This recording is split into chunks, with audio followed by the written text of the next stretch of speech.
یعنی وہ غلط کر رہا ہے. اگر وہ مثلا فرض کیجئے کہ وہ ربیع الاول میں اس پہ 1 سال ہو گیا, اب وہ ڈیلے نہیں کر سکتا رمضان تک کہ میں رمضان ہی میں دوں گا زکوٰۃ. اچھا, یہ ہمارا جو کانسیپٹ اور اس میں ایک بات میں بھی, اگر دیکھیں زکوٰۃ کا ٹائم اس کا پورا ہو گیا جیسے حضرت نے بات کی, اور وہ زکوٰۃ نہیں دیتا, رمضان تک کا انتظار کرتا ہے, اور اگر رمضان آنے سے پہلے وہ فوت ہو گیا تو وہ اس کا بھی جواب دہ ہوگا کہ بھائی تمہارے اوپر فرض تھی, تم نے کیوں نہیں ادا کی. ایسا ہی حضرت, بالکل. زکوٰۃ کا جب وقت ہو جائے, سال پورا ہو جائے مال کے اوپر, تو اس وقت وہ زکوٰۃ لاگو ہے.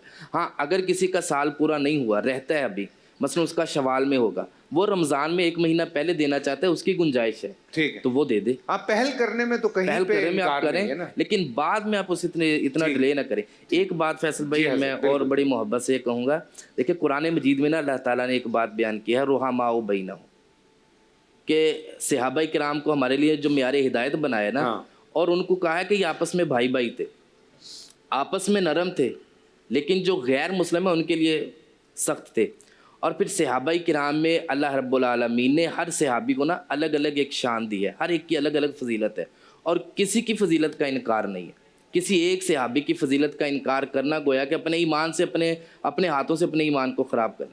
اللہ کے رسول علیہ الصلوۃ والسلام نے آخری وقت میں, حضرت موجود ہیں, شیخ بھی موجود ہیں, آخری وقت میں جب کہا تھا نا آپ کے پاس نماز پڑھانے کی طاقت نہیں, آپ نے پھر اس وقت بولا تھا مرو ابا بکر فلیصلی بالناس, آج ابو بکر کو کہیں کہ مصلی رسول پہ کھڑے ہوں اور لوگوں کی امامت کرو. اور پھر سیدنا جناب صدیق اکبر نے اللہ کے رسول علیہ الصلوۃ والسلام کی زندگی میں 17 نمازیں مصلی رسول پہ کھڑے ہو کے پڑھائی ہیں, اور اللہ کے رسول علیہ الصلوۃ والسلام نے دیکھ کے ان کو خوشی کا اظہار کیا کہ آج ہی آپس میں اتفاق اور اتحاد سے کھڑے ہیں. اختلاف اپنی جگہ, اس میں کوئی شک نہیں, کسی کو مجھے شیخ صاحب کے مسئلے سے اختلاف ہے, ان سے ہے, لیکن ادب اور احترام دل و جان سے ان کا ہے, یہ ہمارے لیے قابل احترام ہے.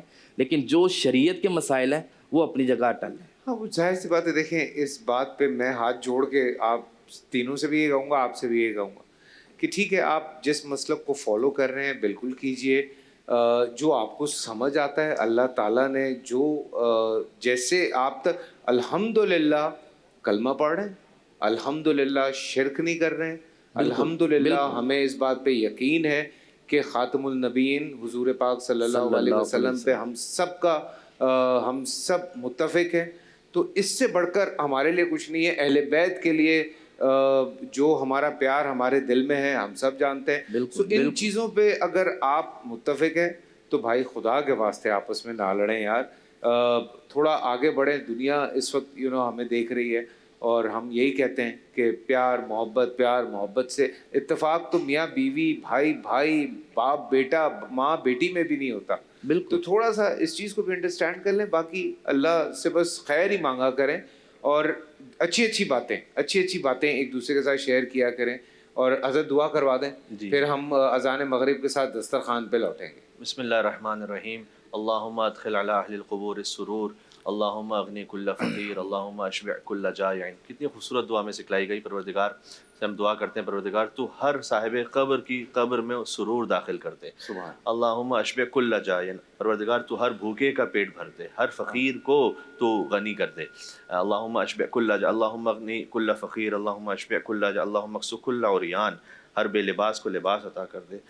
اللہم اشفی کل مریض, اے پروردگار تو ہر مریض کو شفا عطا فرما دے. پروردگار جو ہم نے اپنے دلوں میں سوچا ہے اس سے بڑھ کر جو تو اپنی حکمت سے سمجھتا ہے ہم سب کو عطا فرما دے. محمد علیہ السلام کا صدقہ, تمام اولیاء کا, تمام پاک ہستیوں کا صدقہ, اے پروردگار جو ہم سے رمضان مبارک میں غلطیاں کوتاہیاں ہو گئیں انہیں معاف فرما دے. ہمارے اعمال ناقصہ کو اپنی رحمت کاملہ کے طفیل قبول فرما, اور تجھے تیری رحمت کاملہ کا واسطہ ہے ہمارے ان گناہوں کو معاف کر دے جو عزتوں کو ختم کر دیتے ہیں, ہمارے ان گناہوں کو معاف کر دے جو دعاؤں کی قبولیت میں رکاوٹ بن جاتے ہیں, ہمارے ان گناہوں کو معاف کر دے جو نعمتوں کو آفتوں میں بدل دیتے ہیں, ہمارے ان گناہوں کو معاف کر دے جو امیدوں کو قطع کر دیتے ہیں. اے اپنے بندوں سے سب سے زیادہ جلدی راضی ہو جانے والے, اپنے اس بندے کو بخش دے جس کے پاس دعا کے سوا کچھ نہیں, اس لیے کہ جو چاہتا ہے وہ کر سکتا ہے. اے وہ کہ جو مریض کو شفا عطا کرتا ہے, اے وہ کہ جس کا ذکر ہی دوا ہے اور جس کا نام ہر بیماری سے شفا ہے, اس پر رحم کر کے جس کی واحد امید گریہ ازاری ہے. اے سب سے زیادہ رحم کرنے والے, اللہم صلی علی محمد و علی محمد.